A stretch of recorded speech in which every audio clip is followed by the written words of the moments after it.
আসসালামু আলাইকুম। যে যেখানে আছেন ভালো থাকুকা, সুস্থ থাকুকা। পরিবার পরিজন নিয়া সুখে থাকুকা। প্রত্যেক পরিবারের মা-বাবা যেন সন্তানের ভালোবাসা, সম্মানের বন্ধনে যেন আবদ্ধ থাকে। আজকে আপনার লগে যে রেসিপি লইলা, এটা স্ক্রিন বরাবরের মতোই অনুরোধ থাকবো, ফলো করবা। আর স্টেপগুলো আমি কিতা কই একটু খেয়াল করবা। তেল ও বাটার দেওয়ার পর লাইরা সাইরা কম আগুনে বাটারে গলাইয়া নিবা। হিট বেশি দিলে বাটার ফুরি গেলে এটা তো তিতা লাগবো, দ্বিতীয়ত এটা অন্যরকম টেস্ট লাগবো। পেঁয়াজ দেওয়ার পরও আস্তে আস্তে পেঁয়াজের লাইরা সফট হইরা লাল করবা। দ্রুত যদি আগুন দেন পেঁয়াজ কিন্তু লাল হয়ে যাব, সফট হইতে না, কারণ বাটার ও পেঁয়াজ দেওয়ার পরে পেঁয়াজের কালার দ্রুত চেঞ্জ হয়। ওই জিনিসটা খেয়াল রাখবা। যখন লাল হয়ে যাব তখন আদা রসুন দিমু, গোটা গরম মশলা ২-৩টা এলাচি দিছি, একটা ডালচিনি আর তেজপাতা বড় একটারে চিরা দিছি। দিয়া লাইরা সাইরা সুন্দর একটা ঘ্রাণ বাড়াইব। আহামরি কিছুই কেন নাই। এটা নরমাল একটা পোলাও, কিন্তু এর মাঝে অবশ্যই ব্যতিক্রম কিছু আছে। আপনারা শেষ পর্যন্ত দেখলে বুঝতে পারবা। কুদ চাউল রে এটা আমি ধরো ০.৫ ঘন্টা আগে আমি এটা ভিজাইয়া রাখছি।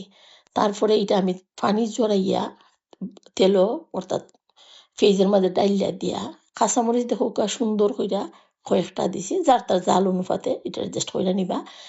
চাউলরে ততক্ষণ পর্যন্ত লাড়তে থাকবা ধীরে ধীরে। এখানে আগুন বেশি দেওয়ার কোনো কারবার নাই। কালার সম্পূর্ণ চেঞ্জ হয়ে যায়, অর্থাৎ চাউলগুলো ট্রান্সপারেন্ট হয়ে যায়। সাদা যে এটা কালার চেঞ্জ হয়ে অন্যরকম হয়ে যায়। পানি একটু কম টানবো, গতানুগতিক যতটুকু চাউল ততটুকু পানি না দেয়া, কম দিবা। একটা ৪টা হইলে ৮টা দিতা চাউল, আর ৮টা না দিয়ে ৭টা পানি দিবা। ওইলা খানা দিয়ে এটা তো আপনারা জানেনই।